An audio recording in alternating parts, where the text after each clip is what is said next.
Durante más de un siglo, la historia que nos han contado es casi una leyenda. Un barco invencible choca contra un iceberg imparable.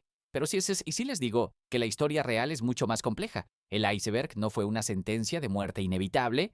La verdadera catástrofe se construyó a partir de una cadena de decisiones humanas, la presión por llegar a tiempo, la imprudencia de navegar a toda máquina, entre advertencias de hielo y un simple descuido con una llave que dejó a los vigías ciegos en el momento más crítico. Quédense conmigo porque vamos a desmantelar el mito para descubrir cómo una serie de errores evitables hundieron al barco de los sueños. En 1912, el RMS Titanic era más que un barco, era el símbolo del poder tecnológico de una era. Se vendía como el más grande, el más lujoso y sobre todo para prácticamente insumergible. Esta fama se la debía a su diseño con 16 compartimentos estancos. Una maravilla de la ingeniería que le permitiría seguir a flote incluso con 4 de ellos inundados. La confianza era tan grande que se respiraba en el aire, creando una sensación de arrogancia que fue la primera ficha de dominó en caer. Navegaban convencidos de que habían construido una máquina que por fin había doblegado a la naturaleza. La primera decisión fatal fue la velocidad. A pesar de haber recibido múltiples avisos de otros barcos sobre la enorme cantidad de hielo en su ruta, el Titanic mantenía una velocidad peligrosamente alta de casi 22.5 nudos. ¿Por qué la prisa? No se trataba de romper un récord de velocidad, como a veces se dice, sino de la presión comercial por completar un viaje inaugural, puntual y espectacular. Esta imprudencia fue clave porque redujo de forma drástica el tiempo disponible para reaccionar. En la práctica, estaban navegando a ciegas y a máxima velocidad en lo que equivalía a un campo de minas helado. El siguiente eslabón de la cadena es casi ridículo por lo simple que es la falta de binoculares. Justo antes de zarpar, hubo un cambio de última hora en la tripulación. El oficial que fue reasignado se llevó sin querer la llave del armario donde se guardaban los prismáticos, así que los vigías, Frederick Fleet y Reginald Lee, solo tenían sus propios ojos para penetrar una noche especialmente oscura, sin luna y con un mar tan calmado que no levantaba olas que pudieran delatar la presencia de un iceberg.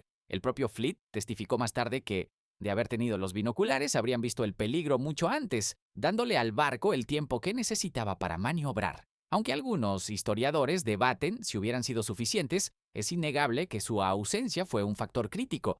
Aquí es donde la física se vuelve en contra del Titanic. Cuando el iceberg fue avistado, ya era demasiado tarde para evitarlo por completo. La maniobra de giro expuso el costado del barco y en lugar de un choque frontal, el hielo rozó y rasgó el casco a lo largo de casi 100 metros. Este fue pues el peor escenario posible. Un choque de frente, aunque hubiese sido increíblemente violento, probablemente habría dañado solo 1 o 2 compartimentos estancos, lo que el Titanic sí podría haber soportado. Pero el largo corte abrió una brecha en 6 de sus compartimentos, superándose el límite de 4 que el diseño podía tolerar y sellando su destino. Incluso con 6 compartimentos inundándose, el diseño del barco escondía otro defecto fatal. Los famosos mamparos estancos que separaban los compartimentos no llegaban hasta la cubierta superior, eran altos pero no sellaban cada sección por completo. A medida que los compartimentos de proa se llenaban de agua, el peso hundía la nariz del barco y el agua simplemente comenzó a desbordarse por encima de los mamparos, pasando de un compartimento al siguiente como si se llenara una bandeja de cubitos de hielo. Esta falla de diseño hizo que el hundimiento fuera inevitable y mucho más rápido de lo que nadie podría haber imaginado. Ahora imaginemos un escenario diferente. Si se hubiera hecho caso a las advertencias y reducido la velocidad, los vigías habrían ganado minutos preciosos. Si además hubieran tenido binoculares, el iceberg podría haber sido solo una anécdota del viaje, y si el impacto hubiera sido frontal, la historia probablemente habría terminado con un barco dañado, pero a flote, llegando a Nueva York días después con todos sus pasajeros a salvo. Cada error no fue un evento aislado, sino parte de una reacción en cadena. Si se elimina tan solo uno de esos eslabones, la leyenda del Titanic como la conocemos simplemente no existiría. El iceberg fue solo el arma, la verdadera tragedia del Titanic fue una combinación letal de exceso de confianza, errores humanos y limitaciones de diseño. La terrible falta de botes salvavidas y la caótica evacuación fueron solo las consecuencias finales de esa cadena de fallos.